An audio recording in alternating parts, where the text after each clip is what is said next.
NORSCA settlements. NORSCA settlements range from heavily armed tribal enclaves to massive militarized fortress cities. Various factors determine the size of a settlement, such as the size of a farming area and the availability of natural resources. Due to the harshness of NORSCA's climate and terrain, most settlements are small communities consisting of perhaps a dozen or so clans. These small communities can be found throughout the land, numbering in the thousands.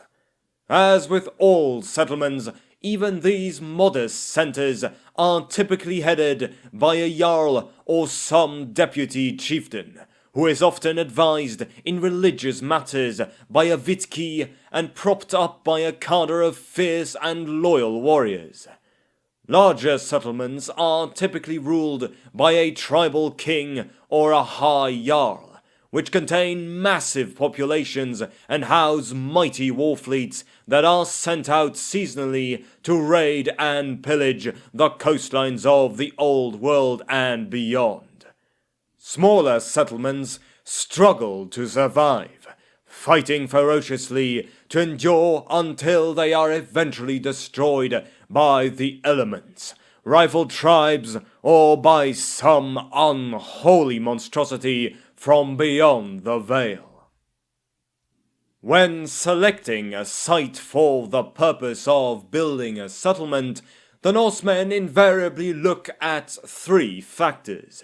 First, the site must have access to a resource: good fishing, forests for timber and hunting, or a rich area of soil suitable for farming.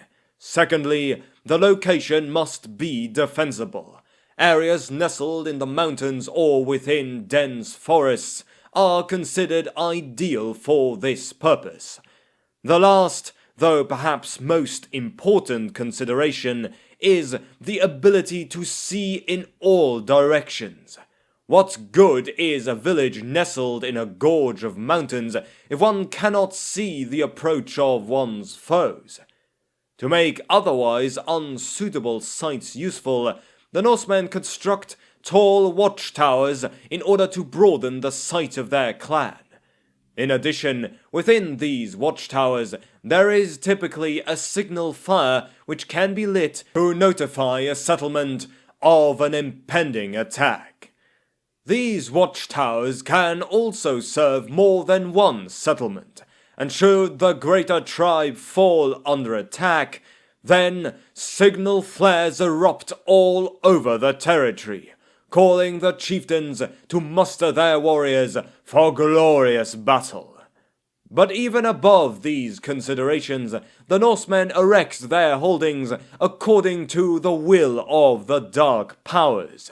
For the Iron Men of the North do not gather for sustenance of even survival, but rather do the tribe's camp so that they might gather under the ruinous scrutiny and worship their mighty deities. Drawn by no true sense of place, the Norscan tribes sometimes wander their brutal homeland until they are drawn by some relic of ancient and ruinous power, the location of which being where they shall erect their holdings and remain.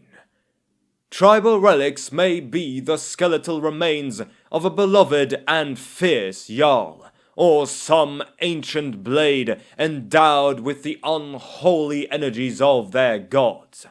Regardless, such sites are considered highly auspicious for the creation of villages and enclaves, and the tribes will often defend their newfound homes to the death.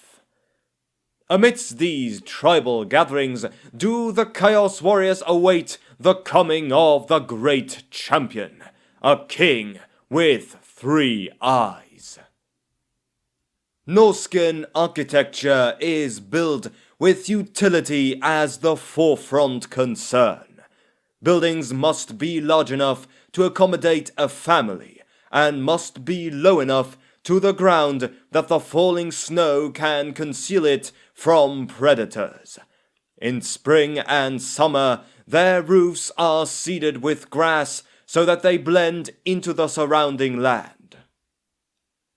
Most NORSCAN structures tend to be longhouses, long, large, single-storied buildings covered in thatched roofs.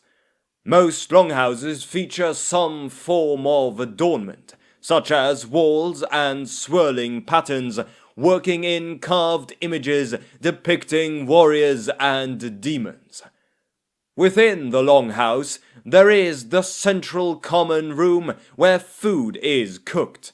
Skulls tell the tales of the dark gods and the ancestors, and most of the family sleeps for warmth. Other areas attached to the common room serve as storage areas, pens for holding animals, and personal bedrooms. Thralls live in hovels little more than stitched-together skins hanging on a wooden frame. These residences are abysmal at keeping out the cold, so in order to conserve heat, thralls will often smear the walls of their abodes with mud or excrement. Each community, whether it is a small village or a mighty city, contains at least one shrine dedicated to the Chaos Gods. Most such sites tend to be caves burrowed into the side of a mountain or hill, but others are free-standing structures. Such sites can be identified from the presence of dark altars, bonfires, mounds of skulls, and sacrifices of plunder. Strange runes mark the entryways, forbidding passage to all except full-blooded warriors. Despite this, even the most fearsome Norse warrior is wary of entering a temple without cause, for the dark gods are cruel and capricious deities. Maintaining the site is a seer or vitki, who either lives in the shrine itself or in a nearby hovel. Shrines dedicated to corn are instead tended to by the Blood Fathers. Those familiar with the runes of chaos can see their workings throughout these shrines, from the bloody altars to the horrifying paintings on the cave walls. The symbols of the ruinous powers are worked into everything, charging the very air with raw, unholy energy. And lastly, there are the fortresses. Though they are perhaps not as opulent or grandiose as those of the old world, these barbaric strongholds are highly defensible, able to withstand the worst of assaults. Some strongholds are the deserted holds of Norse dwarves, claimed by Norse clans as their seats of power.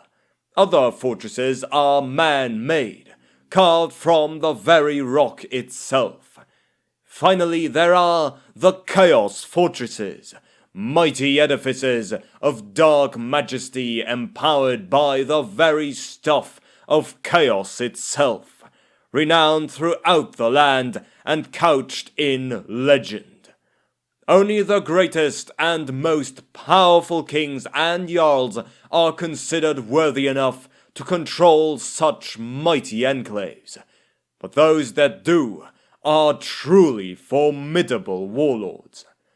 Such fortresses include the Doom Keep, the Tower of Krak, the Forbidden Citadel, and the Altar of the Crimson Harvest. The end.